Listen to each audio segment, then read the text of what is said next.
मैं तुम्हें शब्दों के जादू के बारे में बताने वाला हूँ। और अब आपके मन में यह प्रश्न उठ रहा होगा कि क्या शब्दों में भी जादू होता है? तो हाँ, अवश्य ही शब्दों में जादू होता है, लेकिन यह दिखता नहीं, पर इसका असर आपको अवश्य नजर आता है। हमारे शब्दों में कमाल का जादू होता है। ये चाहे तो रोते हुए को हंसा दे और हंसते हुए को रुला दे, किसी के जीवन में खुशियां भर दे तो किसी के जीवन में दुखों के सैलाब ला दे। शब्दों में ऐसा जादू होता है जिससे हर इंसान आपकी तरफ खींचा चला आएगा। जो इंसान शब्दों का जादू जान गया, इस संसार में उससे बड़ा जादूगर आपको कोई और नहीं मिलेगा। लोगों से बात करना, उनसे अपने कामों को मनवाना एक कला है और ये आपको सीखनी चाहिए। इसके बाद आपको कुछ भी सीखने की कोई आवश्यकता नहीं पड़ेगी। बाबा साहब को बोलने की कला आनी चाहिए, उसके बाद हर कामयाबी आपकी होगी। आप जिस इंसान को भी लाना चाहेंगे वह आपकी तरफ आकर्षित होने लगेगा। और ये बोलने की कला सीखने के लिए आपको बहुत ज्यादा अधिक धन भी खर्च करने की कोई आवश्यकता नहीं है। आपने देखा होगा कि कई लोग बहुत ज्यादा पढ़ाई करते हैं, लेकिन उनके पास बोलने की कला नहीं होती, जिस कारण भी अपने जीवन में कभी सफल नहीं हो पाते। किंतु वहीं पर आपने कुछ ऐसे लोगों को भी देखा होगा जो पढ़ाई लिखाई में तो बहुत कमजोर होंगे, लेकिन बोलने की कला में वह माहिर है और वह अपने जीवन में लगातार सफलता की सीढ़ियों पर चढ़ते चले जा रहे हैं। और उन्हें रोकने वाला भी किसी के साथ ही अपने नजरिए में परिवर्तन लाने की संभावना होती है। आप शब्दों की ताकत को कम मत समझिए। आपने देखा होगा कि यह केवल एक नेता पूरे देश पर राज करता है, और वह भी केवल अपने बोलने की कला से। हमारे शब्दों में इतनी ताकत होती है कि वह अंदर से मर चुके हुए इंसान में भी जान फूंक सकती है, उसे एक नई जिंदगी दे सकती है। चलिए मैं इसे एक कहानी के माध्यम से आपको समझाता हूँ। एक बार की बात है, एक नगर का राजा यह जानना चाहता था कि शब्दों के बिना जीवन कैसा हो सकता है। तो उस राजा ने अपने मंत्री को आदेश दिया और कहा, मंत्री जी, मैं जानना चाहता हूँ कि बिना शब्दों के जीवन कैसा होता है। इसलिए और वह जो काहे एक दूसरे से बात कर सकते हैं और दूसरे किसी भी बच्चे को किसी से भी बात करने की अनुमति नहीं होगी। उनके चारों तरफ शांति का माहौल होगा और वे लोग एक दूसरे से बात नहीं कर सकते। सभी के लिए खाने पीने और रहने की व्यवस्था की जाए और साथ ही उनकी हर एक जरूरत का भी ध्यान रखा जाए। राजा के आदेश पर मंत्री ने बिल्कुल वैसा ही किया। मंत्री ने 2 बच्चों का गुण बनाया। एक गुण में बच्चों को बात करने की अनुमति थी और दूसरे गुण में बच्चों को एक दूसरे से बात करने की बिल्कुल भी अनुमति नहीं दी गई थी। उस गुण में चारों तरफ शांति थी, शांति का माहौल था। राजा इस प्रयोग से यह जानना चाहता था कि मनुष्य की वास्तविक भाषा क्या होती है, लेकिन राजा की इस प्रयोग से इंसान की वास्तविक भाषा तो सामने नहीं आई, परंतु इसका जो परिणाम था वह अत्यधिक भयंकर था। जिन बच्चों को बात करने की अनुमति नहीं दी गई थी, जिनके चारों तरफ शांति का माहौल था, वह लोग देखते ही देखते खुद ब खुद मृत्यु को प्राप्त होते चले गए। वह सभी जिंदा ही नहीं रह पाए।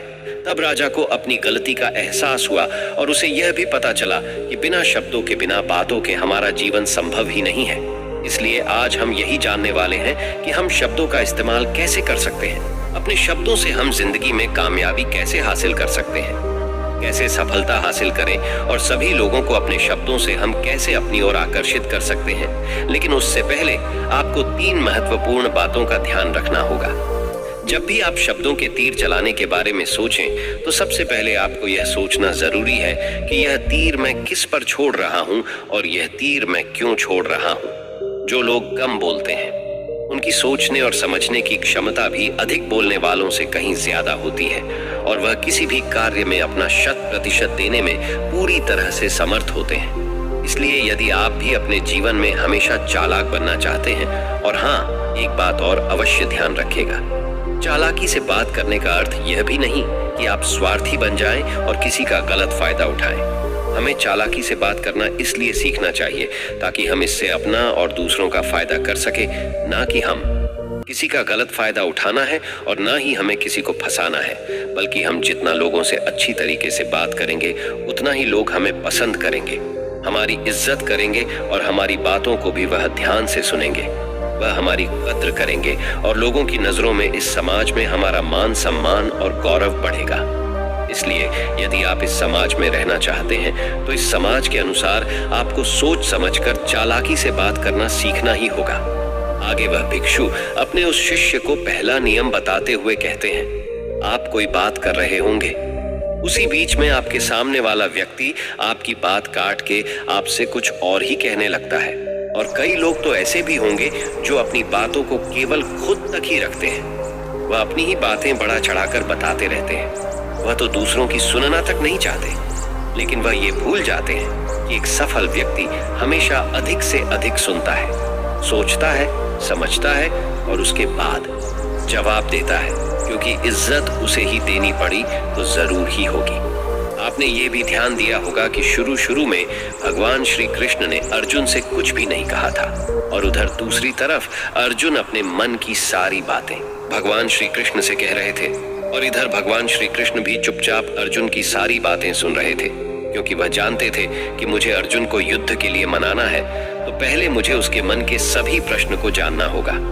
उसके मन में क्या चल रहा है इसे समझना होगा, तभी मैं उसके प्रश्नों का उत्तर दे सकूंगा और तभी मैं उसे इस युद्ध के लिए मना सकूंगा। इसलिए आप भी जब किसी से बात कर रहे हो तो ये अवश्य देख लें कि क्या वह आपकी बात सुनना चाहता है या नहीं, क्योंकि कभी कभी ऐसा होता है कि हम किसी से बात तो करना चाहते हैं लेकिन वह दूसरा व्यक्ति हमारी बात नहीं सुनना चाहता है। और कभी कभी तो ऐसा भी होता है कि हम जिससे बात करना चाहते हैं वह किसी दुख से गुजर रहा होता है और ऐसे समय पर वह हमसे बात नहीं करना चाहता। इसलिए सबसे पहले बोलना सीखे और बोलने से पहले सुनना। आगे वह बुद्ध भिक्षु अपने शिष्य को अगली आदत बताते हैं, दूसरों का दिल जीतना सीखो। आप जब भी लोगों के साथ हो तो उन्हें अपने साथ अच्छा महसूस करवाओ। अगर आपको किसी से अपना काम निकलवाना है तो उसकी थोड़ी सी बढ़ाई करो। इज्जत का भी ध्यान रखना चाहिए कि सामने वाले को ऐसा ना लगे कि आप सचमुच में उसकी बढ़ाई कर रहे हैं, आप उसका मजाक बना रहे हैं। जैसे मानो कोई व्यक्ति काला है और तुम मुझसे कह दो कि तुम बड़े सुंदर लग रहे हो, तो वह आपकी बात समझ जाएगा और हो सकता है कि वह क्रोधित भी हो उठे, और ऐसे समय पर हो सकता है कि वह आपसे तरह तरह के अपशब्द भी कह दे। इसलिए ऐसा कहने से अच्छा है जब आप उसे ऐसा कहेंगे कि आज तुम बहुत अच्छे लग रहे हो, तो वह तुम्हारी बात अवश्य सुनेगा और उससे सुनकर बहुत अच्छा भी लगेगा। इसलिए पहले उन्हें खुश कीजिए जो उन्हें चाहिए, और फिर वह अपने आप ही आपको जो चाहिए वह देने के लिए तैयार हो जाएंगे।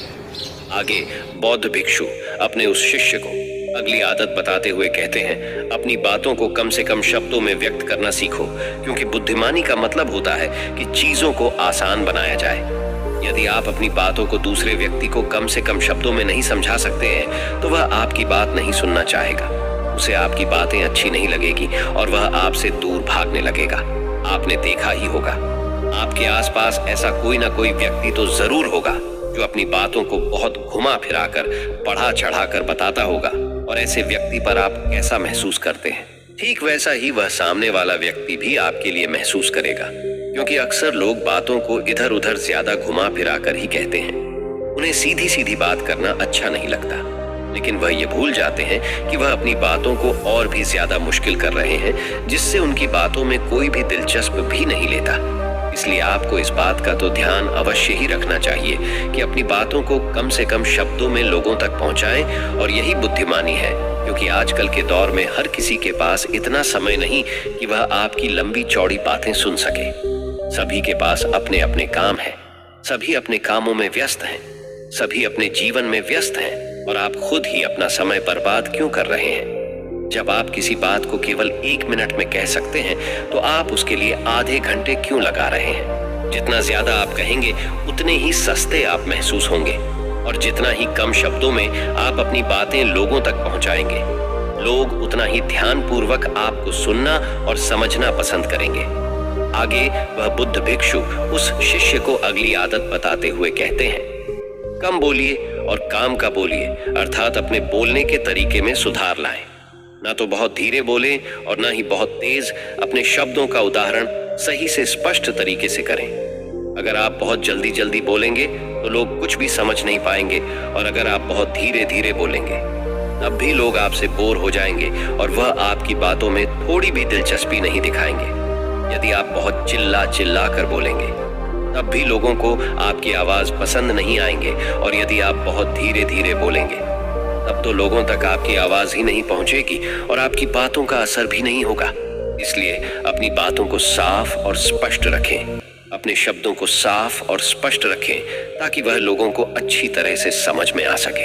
अक्सर यह देखा गया है कि कोई भी इंसान जब बोलना शुरू करता है तो उसके शुरुआती 90 सेकंड है करते हैं कि लोग उन्हें सुनना पसंद करेंगे या नहीं, और यह भी बताता है कि वह व्यक्ति एक कुशल व्यक्ति है या नहीं। यदि आप 90 सेकंड तक लोगों को अपनी बातों में रोक सकते हैं और यदि लोग आपकी बातों में 90 सेकंड तक रुचि लेते हैं तो इसका अर्थ यही है कि वे लोग आपकी बातों को सुनना चाहते हैं, आपकी बातों को समझ रहे हैं। इसलिए शब्दों को स्पष्ट रखें। आपको उतनी ही आवाज में बोलना चाहिए जितने में आपके विचार सामने वाले व्यक्ति तक पहुंच सके। आगे वह बौद्ध भिक्षु अपने शिष्य को अगली आदत बताते हुए कहते हैं, अपने शब्दों और अपने वाक्यों में भावना जुड़ी होती है तो वह आसानी से लोगों के दिलों तक पहुंचती है और लोग आपसे जुड़ने में समर्थ हो पाते हैं। इसलिए आपको अपनी आवाज को उस माहौल के हिसाब से रखना चाहिए। अपनी आवाज में नहीं रखनी चाहिए जिससे आपकी मन की बात, आपकी भाव उसके दिल तक पहुंच सके और वह आपकी बात सुनकर आपकी बात को सुनने में दिलचस्पी भी दिखाए। क्योंकि जब आप किसी का दर्द बढ़ाते हैं तो सामने वाले व्यक्ति को बहुत अच्छा लगता है और ऐसे समय पर आपकी भावना, आपके शब्द और आपके वाक्य में ही अधिक महत्व रखते हैं। ये सब तो एक ही होते हैं लेकिन उनके बोलने का तरीका अलग अलग होता है। आप अपनी प्रेमिका से प्रेम से कहते हैं कि मैं तुम्हें कभी नहीं छोड़ूंगा, और वहीं पर यदि आप उसे क्रोध भरी आवाज में कहते हैं कि क्योंकि मैं तुम्हें कभी नहीं छोड़ूंगा, तो इन दोनों बातों का मतलब तो एक ही है, लेकिन यहाँ पर कहने का तरीका बदल चुका है, जिससे प्यार से कही गई बात उसके दिल तक जरूर पहुंचेगी और वहीं पर क्रोध से कही गई बात वही उसे सुनने में दिलचस्प नहीं होगी। शब्द तो हर किसी के पास होते हैं, जिसके पास जुबान है, जिसके पास दिमाग है, जिससे अच्छा ज्ञान है, वही बहुत सारे शब्द बोल सकता है। लेकिन सही तरी शब्दों का प्रयोग करना यही बुद्धिमानी होती है, जो अपने शब्दों में अपनी शब्दों का प्रयोग करते हैं। जो भी तुम कुछ कह रहे हो वह बात सत्य होनी चाहिए। मान लीजिए कि आपको एक विषय दिया गया है और आपको उस विषय पर बोलना है, किंतु आप उस विषय के बारे में कुछ भी नहीं जानते, या फिर हो सकता है कि आपको उस विषय के बारे में पूछे तो आप सीधा उससे कह सकते हैं कि मुझे इस विषय के बारे में कोई जानकारी नहीं है। लेकिन कितने लोग अपने आप को दिखाने के लिए गलत जानकारियां देने लगते हैं, जिससे लोगों को पता चल जाता है इसे कुछ भी जानकारी नहीं है। लोगों की नजरों में आपकी इज्जत घटने लगती है। गौतम